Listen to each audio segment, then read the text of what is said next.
নমস্কার বন্ধুরা, Bengali food and ব্লগের নতুন একটি রান্নায় তোমাদেরকে স্বাগত। আজকে আমরা তৈরি করব ছোলার ডাল দিয়ে কচুরলতি। নিরামিষ দিনে একদম সহজ একটি রান্না। তো দেখো, এই জন্য এখানে আমরা প্রথমে ছোলার ডালটাকে একটু সিদ্ধ করে রেখেছি। এখানে দেখো, লতিটাকে সুন্দর করে একটু লবণ মাখিয়ে নিয়েছিলাম প্রথমে, যাতে কষটা কেটে যায়। তো লবণ মাখিয়ে ধুয়ে রেখেছি এখানে পরিষ্কার করে। এখানে আদা কাঁচা লঙ্কা বাটা আছে, সমস্ত রকমের মশলা আছে, দুটো টমেটোকে ফালি ফালি করে লম্বা লম্বা করে কেটে নিয়েছি, লবণ। এদিকে আমরা গ্যাসে কড়াই বসিয়ে দিয়েছি। কড়াই দেখো গরম হয়েই গেছে। এবার এর মধ্যে আমরা তেলটা দিয়ে দেব।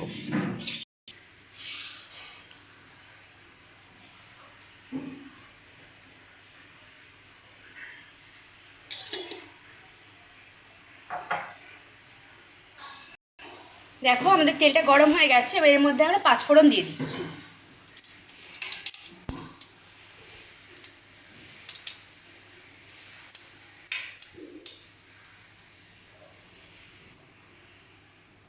এবার ধুয়ে রাখা লতিটা দিয়ে দেবো।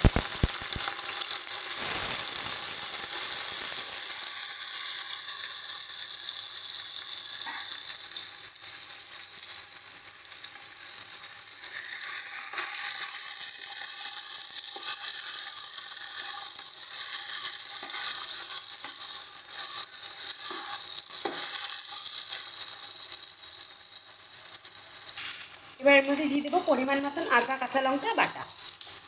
এখানে আদা কাঁচা লঙ্কাটা একসঙ্গেই বেটে রাখা আছে। পরিমাণ মতো হলুদ গুঁড়ো,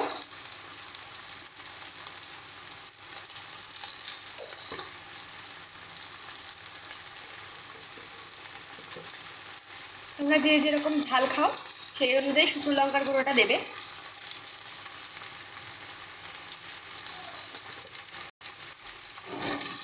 পরিমাণ মতো লবণ,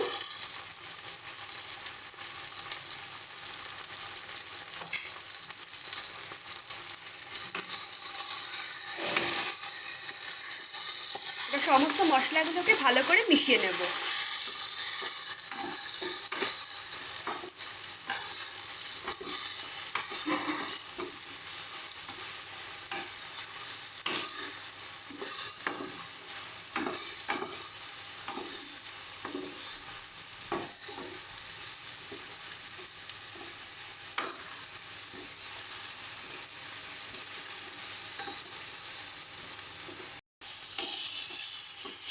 এবার এর মধ্যে আমরা ছোলার ডালটা দিয়ে দেব।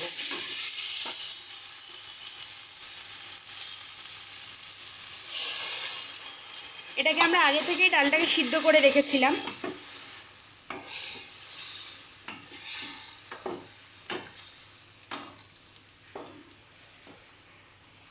এবার কেটে রাখা টমেটোটা দিয়ে দিচ্ছি।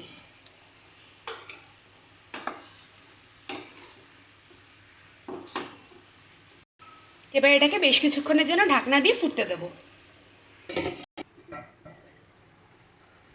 দেখো এটা কি সুন্দর, একদম সুন্দরভাবে ফুটে গেছে, আর কি সুন্দর কালার এসছে দেখো। আর দেখো আমরা টমেটোগুলো দিয়েছিলাম, টমেটোগুলো কিন্তু খুব সুন্দরভাবে একদম নরম হয়ে গেছে। দেখো দেখেই বোঝা যাচ্ছে, আর কি সুন্দর একটা কালার এসছে দেখো। এবার এটাকে আর দু তিন মিনিটের জন্য রেখে দেবো। রেখে দিয়ে এটাকে আমরা নামিয়ে নেব। তোমরা চাইলে এরকম অবস্থাতেও নামিয়ে নিতে পারো। যদি একটু গ্রেভি গ্রেভি বা ঝোলটা একটু টানা টানা চাও তাহলে আর একটু ফুটিয়ে নিতে পারো। তো দেখো এবার এটাকে আমরা নামিয়ে নিচ্ছি। ভিডিওটি ভালো লেগে থাকলে অবশ্যই একটি লাইক করে দেবেন, আর চ্যানেলে যদি নতুন হয়ে থাকেন তাহলে চ্যানেলটা সাবস্ক্রাইব করে দেবেন। ধন্যবাদ।